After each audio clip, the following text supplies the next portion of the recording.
The Committee on Local Government Elections and Pensions will come to order. Alex, please take the roll. Henderson. Here.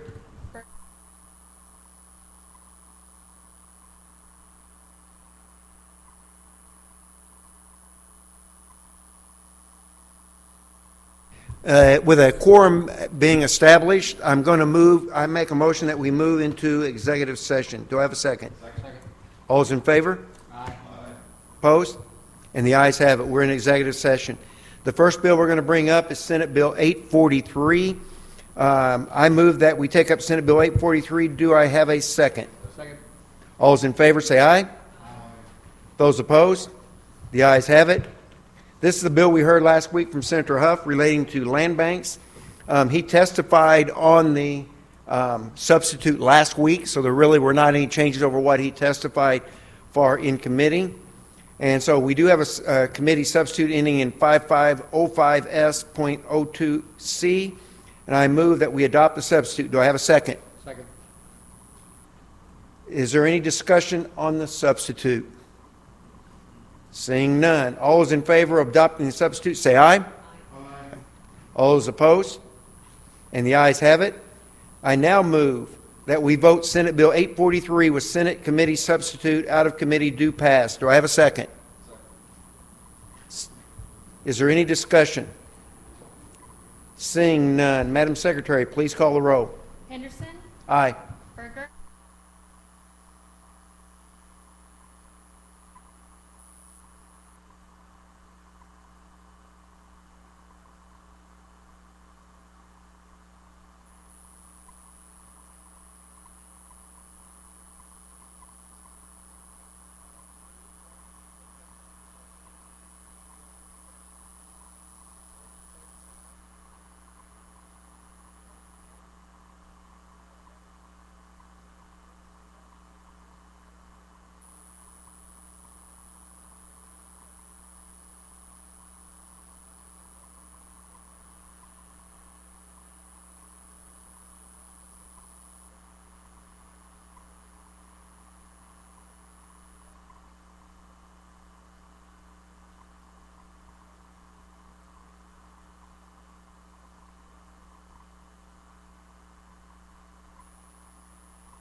Is there any discussion on the substitute? Senator. Thank you, Mr. Chair. I'm not 100% convinced that this is going to work with, I know the Department of Revenue may have some issues with this that we may need to work through that they can actually do this. So I'm going to support it today, but I'm not 100% sure that I'm quite ready to vote for something like this on the floor at this point in time. Any other discussion? Senator Berger. Just to comment, because, you know, right now these license bureaus are being timed in everything that they do, and they have to spend a lot of time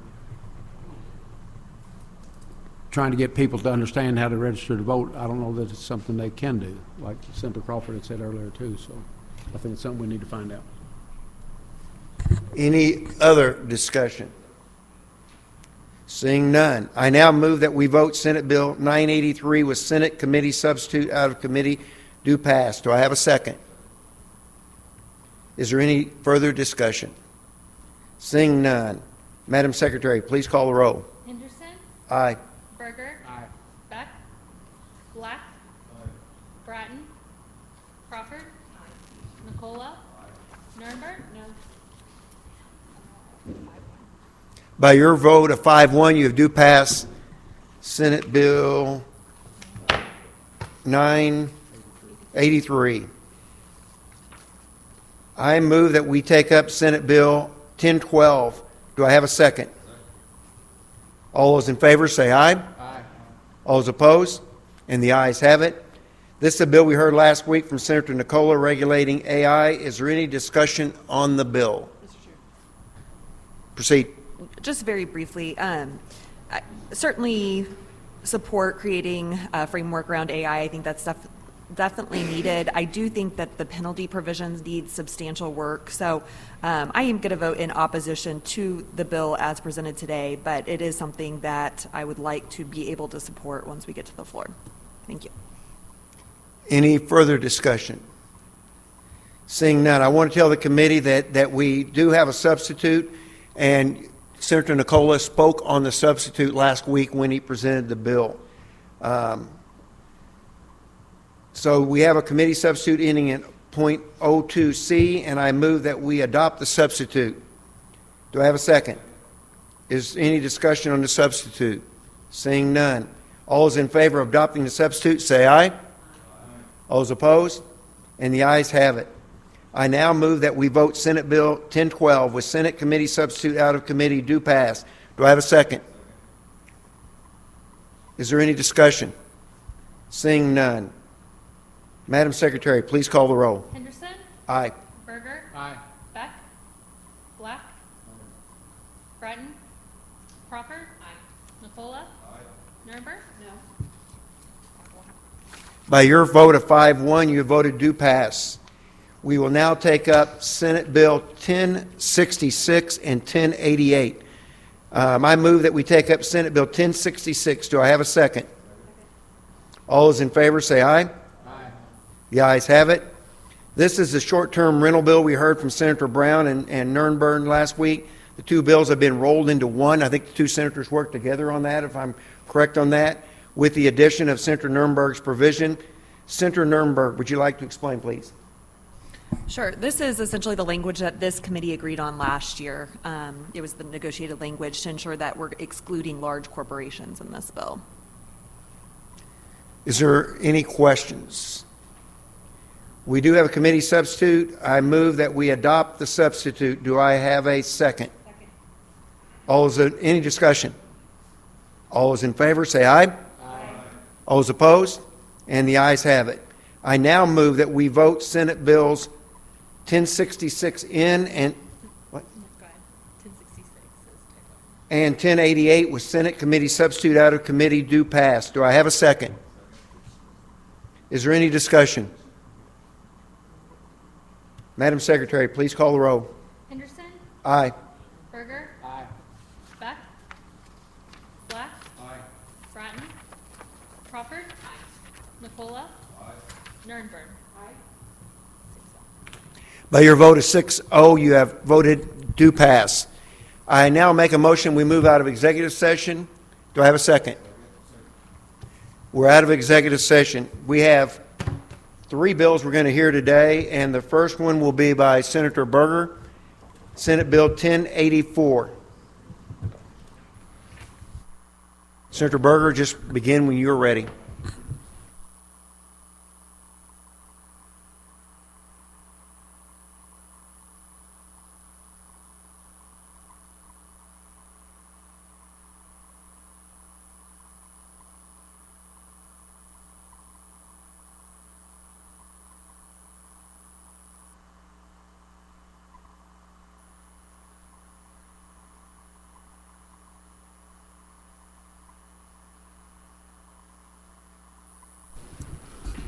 Good afternoon, Mr. Chair, members of the committee. For the record, Senator Jamie Berger represented the 27th District, Scott, Cape, Perry, Ballinger, Iron, Madison, and Reynolds counties.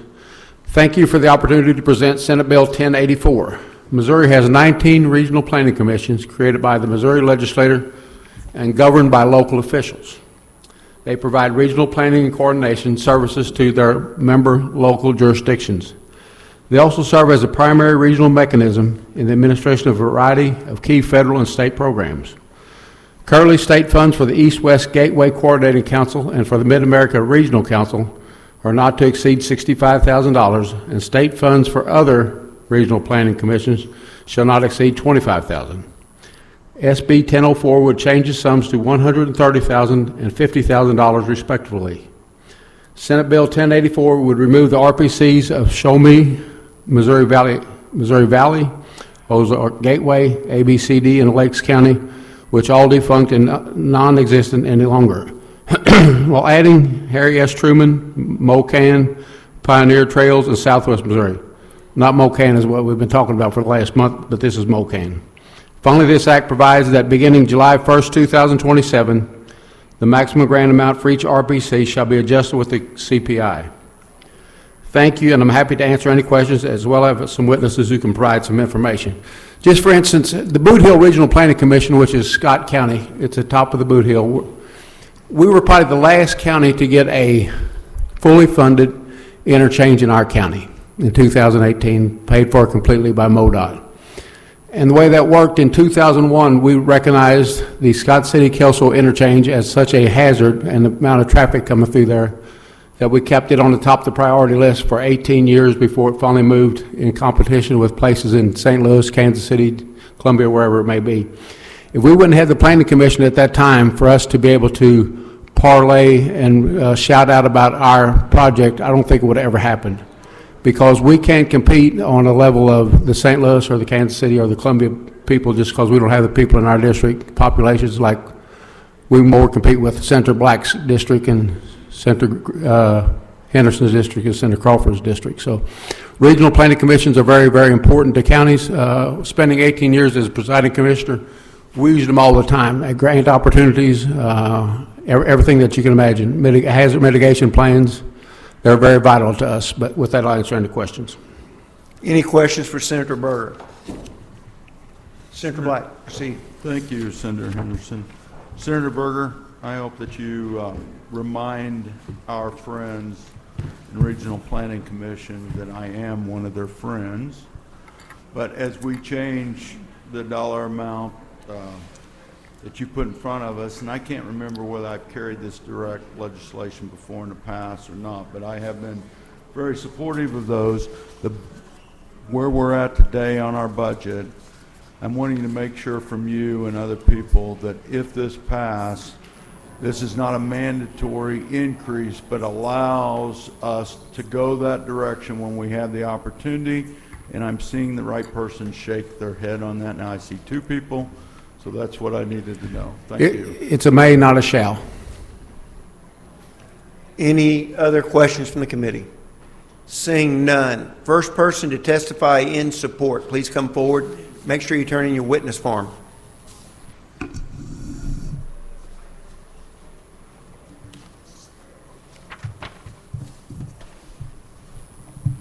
Good morning. Jeremy Tans with the Southeast Missouri Regional Planning Commission. Our offices are located in Perryville, Missouri. We operate for over 7 counties, Ballinger, Cape Girardeau, Madison, Perry, Iron, St. Francis, and St. Genevieve.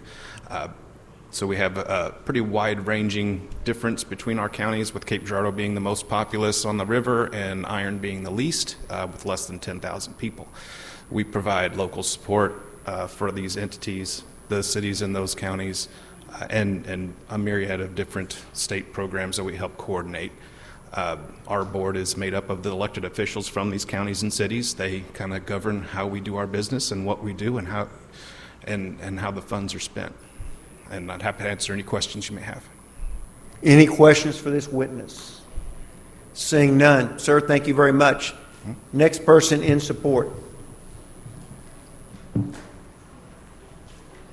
Proceed when you're ready.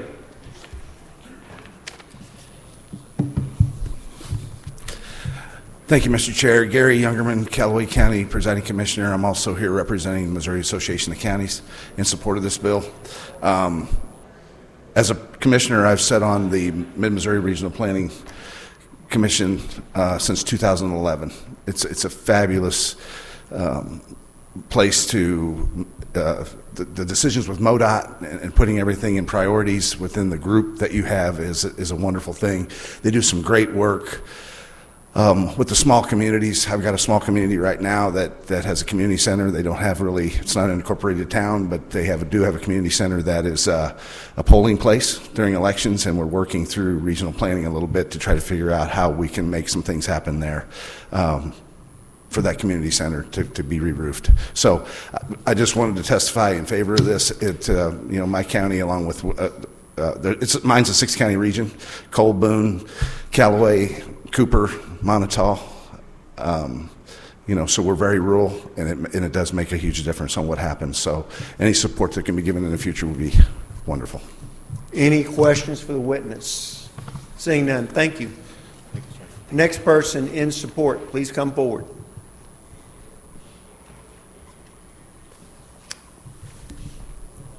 Chairman, committee members, my name is Pat Kelly with the Municipal League of Metro St. Louis. First, I want to thank Senator Berger for bringing this bill forward. We want to go on record in support of Senate Bill 1084. East-West Gateway in the St. Louis area represents 8 counties, just over 2 million people, pretty much the metropolitan statistical area for St. Louis County. They do a great job. It's a multi-state planning authority working and coordinating improvements, and that's in the St. Louis region. So we just want to go in support of the bill. Any questions?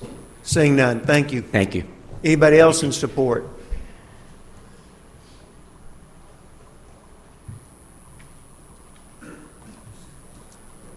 Good afternoon, Chairman, members of the committee. I'm Laura Holloway with the Missouri Municipal League. Also want to go on record in support. Thank you for bringing this bill forward. Our communities work closely with RPCs, and so we very much support their resources and would like to see that secured. Any questions? Seeing none, thank you. Anybody else in support?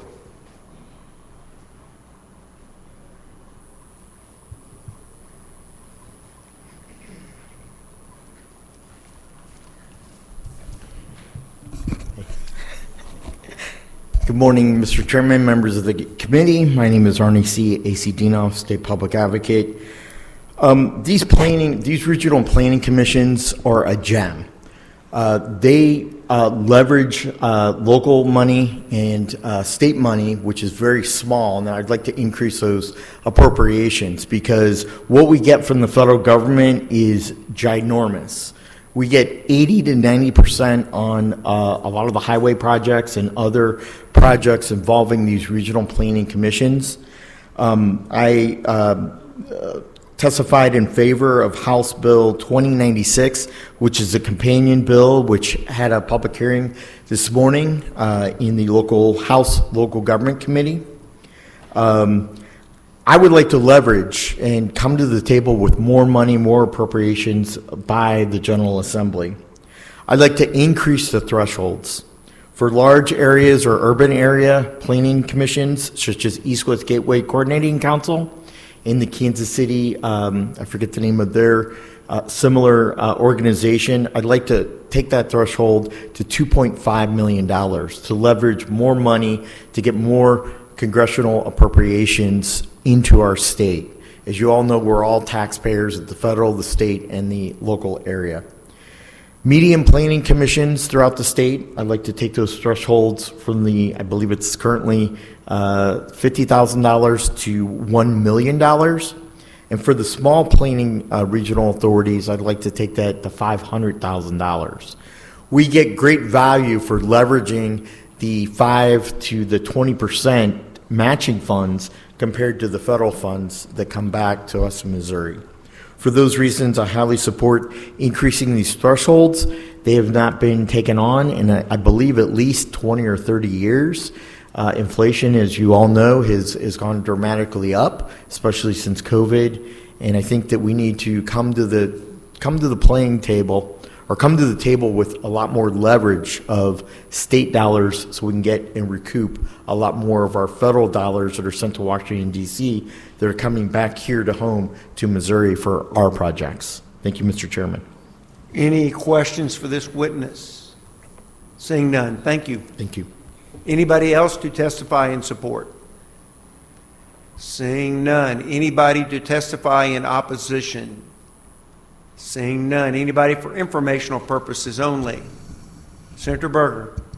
You know, the one thing I want to say, if you've been involved with regional planning commissions like I have firsthand when I was presiding commissioner of Scott County, the benefits are tremendous. The TAC committee, the Transportation Area Committee, to move those projects and keep those ranked in your regional planning commission is vital. And then also when they all meet, the planning commissions all meet together to move your project forward, you have to have it, as far as we're concerned. But thank you for allowing me to present, and that's it. Okay, the next bill up for today will be Senate Bill 1145 by Senator Schnelting. Senator, just proceed when you're ready.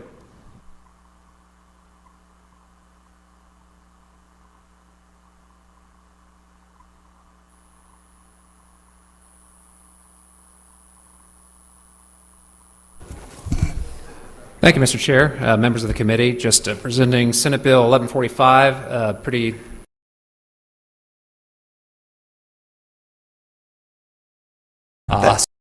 so I will open up for any questions, and I have an expert witness from our county who has brought this to my attention, and we can ask him some questions as well if we have some that I can't answer. I have to say that may be the simplest bill I've heard. Simplest I've probably ever brought. Any questions? Okay, thank you. Anybody to test? Oh, Senator Berger. Do they not have a drainage tax now? You know, that's a great question. I'm going to defer to my witness on that because I don't recall off the top of my head. So the money that they have collected for their parks, they want to divert part of that money to drainage projects? Well, no, this would be within the parks still. So as I understand it, there's a tax that's authorized for county park purposes. Okay. And there's one that's for county park purposes that could also include flood mitigation or water management projects within those areas. And this does not include that. Okay. So this would just allow them to include it. All right, thank you. Any other questions? Seeing none, anybody to testify in support, please come forward, turn in your witness form.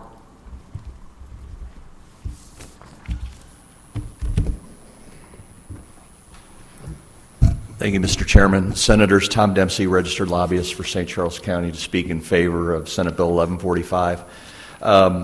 Right now, well, obviously you're aware St. Charles County is basically, you've got two major watersheds that converge at the county. We've got also several major creeks, and occasionally we have some water issues. And what has happened is there are 74 properties that flood frequently, of which there's no federal funding that's available to buy those properties. And there's no CDBG funds available to purchase those properties. And our wish is to basically take a piece of the parks tax to buy those properties and return them back to a natural state. And we have them separated by priority so that we can, over time, take care of this problem in the county. Be happy to answer any questions. Questions? Senator, proceed. Thank you. So just so I'm clear, so you're going to use current tax dollars, sales tax dollars that go to the parks? Current parks tax that's in existence. To buy properties? To begin to purchase these properties. Homes, I guess, I'm assuming. Yes. Homes, businesses? Yeah, they're basically repetitive loss history, and we have them ranked by high, medium, and low priority. And then you're going to turn them into either a park. Basically, yeah, we just clear the structure. Or a greenway. What is it? What exactly? What's exactly is a greenway? Well, greenway, it would be basically a natural, embankment, or along. There would be some erosion control, but along an existing creek. Okay. Okay. Thank you. Any other questions, Senator Berger? I kind of understand what you're saying. Are these all condemned properties in the floodplain? Yeah, I can't say definitively that they're all condemned, but I mean, no one else will purchase them. So a property owner basically acquired this and they're basically stuck with it. So do people live in these houses when they're not flooded? So I can briefly explain the priorities. So low priority is a vacant parcel in the floodway. Only a portion of the property is in the floodway and or a sustained flash flood damage. Medium priority has repetitive loss history, accessory structures in the floodway and or main structure is not a primary residence. And then the high priority properties are main structures in the floodway and or could not be built or rebuilt if destroyed. So I guess there's some variance there. We kind of had the same thing in Scott County, kind of the same thing. Now, it wasn't a park, but it was a small community. But they come in and bought us all out. FEMA did. Yeah, these don't qualify for any FEMA dollars. But when you say floodway, it should be, shouldn't it? Floodplain? Am I missing something? Well, they're not in the flood. They're not in the floodplain. Are you sure? They are in a floodway. They're not in the 500-year flood floodplain. No, that's at least based on the information I've received from the county. Otherwise, they would use federal funds if they were available. I know on the House hearing, I think a legislator mentioned the River de Pere area, and that like one side of the creek was available for purchasing. I don't know this firsthand, but at least based on their information, but there were homes that weren't available, so where that funding wasn't available. So I don't think it's unique to St. Charles County. Obviously, we're just trying to address our problem. Right. But Wonder how many acres that would be that you're talking about. Do you know that? How many acres? I do not know that right now, but I can work on getting that information to you, Senator. All right, thank you. Okay. I think I had one question. Go ahead. Sorry. So, but this would allow any county to be able to do this, right? If you have an established parks tax. Okay. Mine was a real simple question. If someone doesn't want to sell, this wouldn't force them to sell their home? No, it's voluntary. Right. And it would be at a market-based rate. So this would be for people who are probably looking to sell that home. It keeps flooding. They keep having these issues. They're probably struggling to get insurance at this point to even carry them, and this would give them a chance to get out. Is that kind of what you're trying to do? Yes, they would have to disclose that to any potential purchaser, which basically makes probably no market for that. Any other questions? Thank you very much. All right, thank you. Anybody else to testify in support? Seeing none. Anybody in opposition?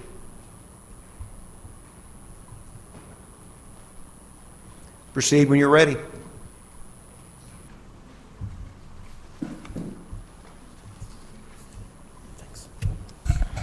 Good morning, Mr. Chairman. Once again, members of the committee, my name is Arnie C. A.C. Dinoff, State Public Advocate. I'm very familiar with this situation. It's in St. Charles County. It's called the Heritage Neighborhood. The Heritage Neighborhood is an older neighborhood. It's approximately 30 to 40-year-old homes. It's when the boom of St. Charles County was happening in the 1990s. There was a lot of influx of people and a lot of subdivisions that were coming, lack of inspections. And what they were doing was the county was just approving subdivision after subdivision without thinking about flooding issues. This developer built, unfortunately, didn't do the backfill and have you heard of plastic soil? They built on plastic soil. So plastic soil and water don't meet hand in hand and go together. There was 2 homes. Several residents came to county council meetings. 2 homes that flooded. One home was ready to be collapsed because of the flooding damage, and another home next to it is in some type of remedial issues. The insurance company failed to pay out because the home did not actually collapse. The insurance policy stated that they would only pay when that building would collapse. The family, to protect their family, moved out and got another home. But it's not government's responsibility when the government approved these subdivisions during our county planning and zoning commission meetings, which I attend all those meetings. It's not the county's role. It's FEMA's role when some of these issues happen and the creek overfloods. It's also the development. We need to be smart growth. We need to take into account M4 regulations by the Missouri Department of Natural Resources to prohibit this from even happening. In St. Charles County, we have overgrown, especially in our Missouri Highway N corridor. We're approving subdivision after subdivision. We're taking up all the absorption areas to get more tax dollars and more homes, more roofs. And we're forgetting about mitigation and green space to absorb these storms that we're having all across the country that are doing the flooding. So our county is blessed. We have an online sales tax. It's called the Wayfair tax. When somebody buys something online more than a value of $2,000, they pay a tax. Most of that tax is absorbed by businesses, such as if you buy 1 million screws, GM is one of our plants. They're going to buy a lot of things. When they buy online purchases, they're going to be paying that sales tax. Our sales tax takes in over $18 million, and for the last 15 years has been has broken records each and every year. Now, it's supposed to go to parks. We have over 2,500 acres currently in our park system. We have over 18 parks. We have 3 or 4 parks that are in reserve that are undeveloped. We have a cross-recreation of opportunities in St. Charles County, and I invite you to come and see the beauty and the preservation. Unfortunately, our county executive and county council in their wisdom have interpreted that park tax, which was approved by voters to only go for park functions and maintenance of the parks, they all of a sudden said that our county airport needs to be under parks because it has so much influx of money. And so our county operations of the budget is now paid for by parks instead of the general operating fund, and I have a problem with that because that was not the intention of voters. Now, last year, for some wisdom, the county executive and the county council negotiated with a family to buy the National Equestrian Center for horses in Lake St. Louis. And they paid an absorbent price to this family, and they got rich overnight. But guess what? They left us as taxpayers with the bill for over $32 million of needed emergency maintenance that are talked about at county council meetings for this National Equestrian Park. I think it's gone above and beyond, and they've really slapped the face of our 433 county residents, 433,000 residents in terms of what the tax is supposed to be going for. This was not the intention of voters. We also in St. Charles County belong to the regional park district, which does trails, and I see shaking heads. You're also a part of that in St. Louis County. We pay, I believe, is it an 1/8 of a cent tax to that? And they develop greenways. They develop flooded properties on greenways, on rivers, on creeks, streams, in Darden Prairie, along Pruitt Creek, a lot of areas that are flood. They turn those into green spaces and walking paths and recreational opportunities. So we already are double taxed, in my opinion, in St. Charles County. Let's see here. The last point is, I think St. Charles County wants this fund to pay for for everything and everything because they're influx with money, and it's kind of a shame. I think the voters, if this was passed by the General Assembly, I'd be one that probably marched down to the courthouse to file a lawsuit in circuit court saying that's not what we the people voted on. We the people voted on a tax, a wayfare tax for online sales to only pay for parks and park-related items and park maintenance. This watershed, that's an obligation of FEMA, the federal government, and that's an obligation of the general fund of the county because guess what? They caused this problem in the first place. They approved these subdivisions in prone areas because they wanted those rooftops to get the needed property taxes. So for those reasons, I'm very familiar with this. I can answer any questions. I'm in the midst of this issue, and so I cannot support SB 1145. It goes for the wrong reasons. In my opinion, it's illegal and unconstitutional. You know, our county pays the lobbyists that just came up here and another lobbyist $250,000 to come up here when the county executive and the director of administration and the deputy directors of administration who make $175,000 plus benefits and a pension should have driven to Jefferson City and testified. And so therefore, the testimony that we heard, he couldn't even answer the basic questions for you.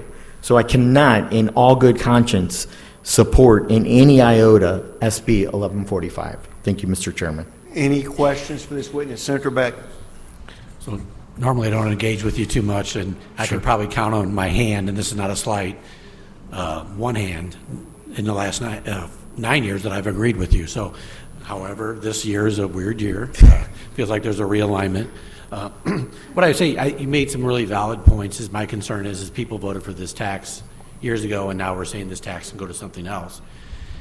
I wouldn't have a problem probably with this bill if it said any future sales tax to the parks could go to these endeavors. Mm-hmm. But as we look at this going down, and you know, and I'm not saying I'm dead set against it either. I'm just saying that would make more sense because I do believe people go to the polls, they vote on something, and then, oh yeah, by the way, many years later, we're going to change where it goes to. And we're doing it here at the state level, and the voters are not going to have a say. Or maybe there's a referendum where the voters have a say that they can do these projects. Maybe that's the way to go with it, but anyway, I just wanted to say it's kind of a weird, I don't know what's in the water, Arnie, but sometimes we agree, so. Well, I think the way to improve this and to do it the right way is in the state statute, there's a surface water protection district that can be created. And they can tax affected neighborhoods to make these mitigation issues. Also, a possibility, it's already in the statute under economic development, is the creation of a neighborhood improvement district for those neighbors to tax themselves to rectify and remedy any surface water issues or drainage issues that's causing erosion and other problems. My heart goes out to these families. They're in a predicament. And we have these same issues. We have a lot of these same issues. Sure. River to Pear was mentioned in some other areas too, Sure. for sure. So, But I would like to see our county create a surface water protection district or a NID neighborhood improvement district and have they it can taken do care that of on that their way. own without the state stepping in. Exactly. Yeah. That's real local control. Thanks. So, Any other questions? Seeing none, thank you. Thank you. Anybody else to testify in opposition? Seeing none. Anybody for informational purposes? Seeing none, Senator Schnelting. Thank you, Mr. Chair. Just a brief comment. I can't follow everything that Arnie had mentioned, but just to reiterate, this is not a new tax. St. Charles County does experience a lot of flooding, and especially in the northern part of our district. I know he had mentioned Heritage, but this is much larger than just one section, one area of my district, of our county. All the county is asking for is just a little flexibility in how they can address some of these flooding issues. But with that, I appreciate the time today. Okay, the next bill up today, I'm going to turn it over to Senator Crawford. Next bill up will be mine, Senate Bill 1572.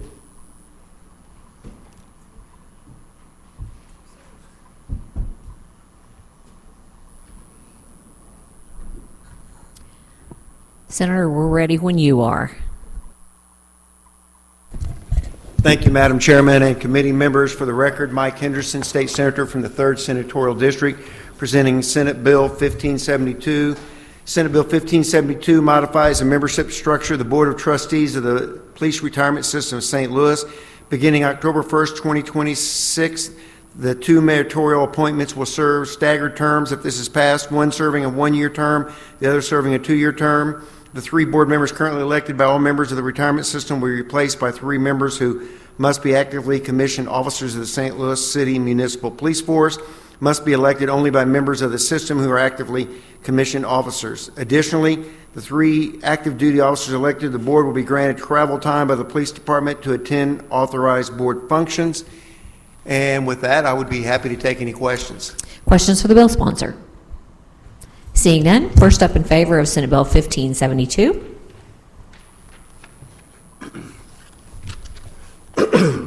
Madam Chairman, members of the committee, my name is John Barget. I'm appearing here today as a registered lobbyist for the St. Louis Police Retirement System, and I do believe we will make the chairman's bill the most simple bill that you've heard today.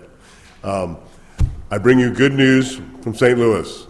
The mayor's office, the POA, and the retirement system all like Senator Henderson's bill. It is really very simple, as the senator said. The current predicament we find ourselves in, the St. Louis Police Retirement System Board of Trustees is 9 members. 2 of those are appointed by the mayor. For whatever reasons, the former mayor never appointed anybody. So we were down 2 members. When someone's ill or sickness or 2 on vacation, there are very timely financial decisions that the board needs to operate to maintain their fiduciary responsibility, and we've run into some situations. What this simply does is say that the 2 mayoral positions will simply be staggered, so that they will both be appointed now, one to a 1-year term, one to a 2-year term. After that, they're 2-year terms, and then we don't have both going off at the same time. The mayor has seen this, no issues. Police Officers Association has seen this, no issues. That's all that it does. I'd be happy to answer any questions. Questions for the witness? Senator Beck. Yeah, I just have one question. So I'm curious why Senator Roberts isn't carrying this legislation. That is on me, Senator Beck. I asked the chairman because the chairman of the House Pensions Committee has handled this in the past. It's the only reason. Further questions? Seeing none, thank you for your testimony. Thank you. Next up in favor of Senate Bill 1572. Seeing none, anyone here to testify in opposition to Senate Bill 1572?